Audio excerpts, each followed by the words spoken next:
గతంలో సీక్వెల్స్ పెద్దగా ఆడలేదు కానీ ప్రస్తుతం మాత్రం అసలు కంటే ఈ సీక్వెల్సే భారీగా వసూళ్లు కొల్లగొడుతున్నాయి. ఇక పుష్ప 2, స్త్రీ 2 వంటి సినిమాలు ఏకంగా ఇండస్ట్రీ హిట్స్ నే కొట్టాయి. మన తెలుగు ఇండస్ట్రీలో కూడా ప్రేక్షకులను బాగా ప్రభావితం చేసిన సినిమాలకు సీక్వెల్స్ వస్తే ఖచ్చితంగా మంచి బజ్ ఉంటుందని పుష్ప 2, డీజే టిల్లు స్క్వేర్ వంటి సినిమాలు నిరూపించాయి కూడా. ప్రస్తుతం తెరకెక్కుతున్న అఖండ కూడా భారీ వసూళ్లని కొల్లగొట్టడంతో ఇప్పుడు ఈ సినిమాకి సీక్వెల్ ని ప్లాన్ చేశాడు నటసింహం బాలయ్య. గత 20 రోజుల నుంచి అన్నపూర్ణ స్టూడియోస్ లో నాన్ స్టాప్ గా రెగ్యులర్ షూటింగ్ జరుగుతుండగా దసరా కానుకగా సెప్టెంబర్ 25న ఈ సినిమాను ఎట్టి పరిస్థితుల్లో విడుదల చేయాలని ఆలోచనలో ఉన్నారట మేకర్స్. అయితే అదే రోజున పాన్ ఇండియా హీరో ప్రభాస్ నటిస్తున్న తాజా మూవీ రాజాసాబ్ కూడా విడుదల కాబోతున్న వార్తలు ఇప్పుడు సోషల్ మీడియాని షేక్ చేస్తున్నాయి. అయితే రాజాసాబ్ సినిమాకి అఖండ 2కి ఉన్నంత క్రేజ్ లేదు అనేది వాస్తవం. ప్రభాస్ అభిమానులు కూడా ఇది ఒప్పుకోవాలి. అన్ని వర్గాల ప్రేక్షకులు తాము మొదటగా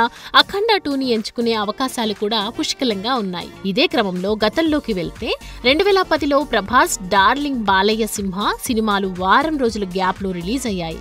డార్లింగ్ సినిమా కూడా కమర్షియల్ గా హిట్ అయింది. కానీ బాలయ్య సింహ మూవీ బాక్స్ ఆఫీస్ దగ్గర సునామీ సృష్టించింది అని చెప్పాలి. కాబట్టి ఈ రెండు సినిమాలు ఒకే రోజున రిలీజ్ అయితే ఖచ్చితంగా రాజాసాబ్ కి భారీ నష్టం తెచ్చే అవకాశం కూడా ఉంది. చూడాలి మరి రిస్క్ చేసి పోటీ పడతాడో లేక మనకెందుకొచ్చిందిలే అని సైడ్ అవుతాడు.